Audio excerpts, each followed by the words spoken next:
In this video, let's talk about how to not buy a home in Austin. I'm Joyce Peterson, broker and owner of Kopa Real Estate, and if you want to see more information about buying and selling real estate in the Austin area from somebody who's out there with my feet on the ground every day, subscribe to our channel, give this video a like, and let us know in the comments about what you'd like to see us talking about in future videos. If you talk with anyone who's been trying to buy a home, you'll hear stories saying it's almost impossible. Well, it is hard, but most buyers are making the process much harder on themselves by taking an approach that has very little chance to succeed. Now, I only take on a very small number of buyer clients, but I talk with dozens of buyers every weekend at our open houses. And between talking with all of those buyers and seeing the offers we receive on our listings, here are some of the big mistakes that will prevent you from ever buying a home in the Austin area. You know, I feel bad for those buyers, and so I thought I would talk about a few things I see buyers doing and explain why they are causing you not to be able to buy a home. Focus on the small things. You know, it's amazing how many buyers call me and ask, how old is the water heater?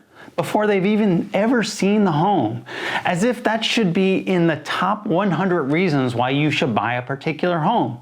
You know, many of the things unsuccessful buyers focus on are things that can be changed with, in this case, one phone call to a plumber. You know, it's a lot easier to find a new water heater than to buy a home that meets your needs.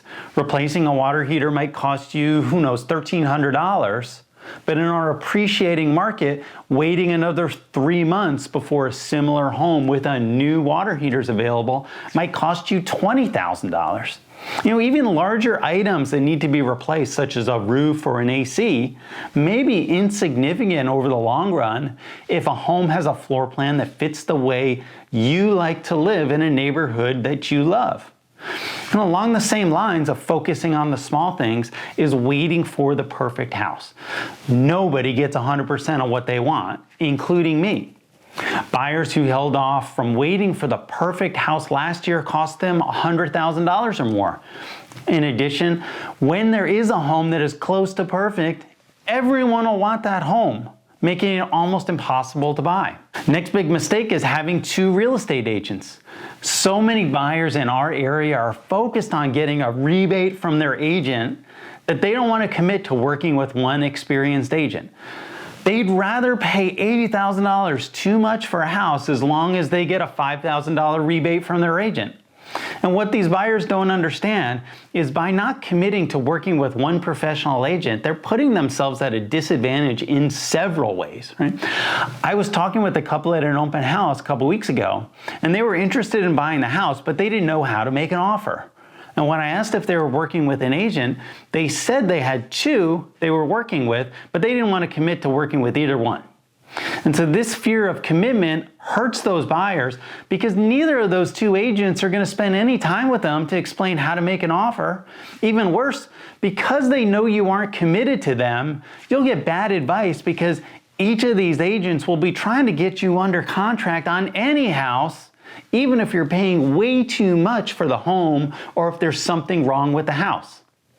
You know, in addition, because so many homes are being sold off market where you won't see these listings on the internet, you're missing out on a good portion of the homes you could buy.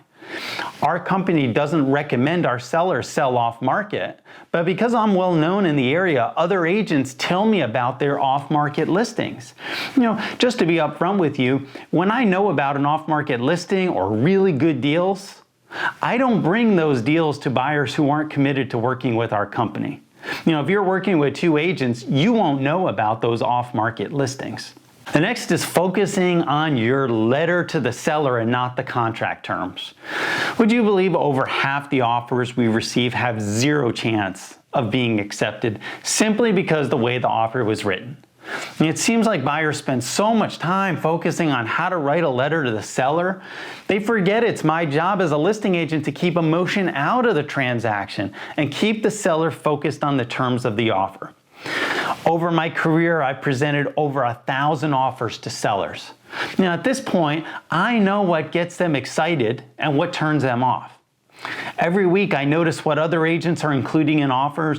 We take notes of what these offer terms are so that when we're working with a buyer, we can provide you with the latest market intelligence about what it's going to take to get your offer accepted when there are multiple offers. So let's compare that to the average agent who only sells 2 to 3 homes per year, and many without any listings. So how could that agent possibly give you the best advice about what other terms will give you the best chance of getting your offer accepted? When we take on a new buyer client, the first thing I do is review what I call our buyer power checklist. And this is where I go through the standard offer paperwork and explain what each section means and talk about what other buyers are doing to get their offer accepted. This way, you as a buyer can decide in advance what you're willing to do. For example, are you willing to do a short inspection period, offer a large amount of earnest money, or waive your appraisal contingency? The real estate market is moving too fast to be trying to make these decisions on a Sunday night. And in my experience, buyers who spend the time to think about their offer in advance make stronger offers within your comfort level. So what that means is if you want the best chance of making a strong offer, you should focus on the offer and spend less time on that fancy letter you're writing to the seller.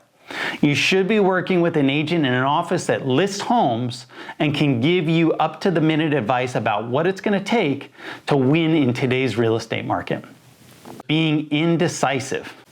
The real estate market is moving so fast, you don't have much time to make decisions. I see many buyers acting indecisive. They haven't carefully thought about what they want, what they're willing to pay, and they're so worried about the opinions of their friends, family, and coworkers, they became paralyzed. Buyers make decisions slowly, and often when they finally make a decision, they're quick to change their mind. Some of the most unfortunate interactions I've had over the years are with buyers who are talked out of buying a home 5 years ago by friends and family, only to never buy a home at all. And being indecisive has been a financial disaster for them. We recently bought a home for our family. There was really only one floor plan in the area that fit our needs, both for our family and our business. Now, I'd already decided what I was willing to do and what I wouldn't do to buy a home with this floor plan. That included deciding on a low-end and a high-end price I was willing to pay. So my wife found out about a home with our desired floor plan that was coming on the market. She arranged to see the home before it was listed, and we wanted to make an offer. Because I had thought about this in advance, it allowed me to be decisive and get the home under contract quickly before it ever hit the open market and sold to somebody else for much more money. I wound up paying more than I would have wanted to ideally to pay, but considerably less than the high amount that I would have been willing to pay. And as it turns out, being decisive paid off, because in only a couple months, we're already seeing homes that I would have never considered buying sell for a higher price than we paid for our new home. And then buyers are often just letting their ego get in the way. The real estate market doesn't have a memory. Besides having a larger house shopping budget, one advantage relocation buyers have over in-area buyers is they don't remember what prices were a year ago. It's wishful thinking to wait for prices to go back to 2020 levels. Often in-area buyers can't get past what could have been and how much less they could have paid last year. Meanwhile, relocation buyers are comparing prices to what they could get in the Bay Area or Seattle, and our prices seem like a steal. Many buyers who are moving up or downsizing have unrealistic expectations. They're excited to sell at incredible prices, but only if they can get a deal on the next home they're buying. This is all ego, and a great way to make sure your family stays exactly where you are. In my own situation, I had to pay much more for our current home than I could have bought it for last year.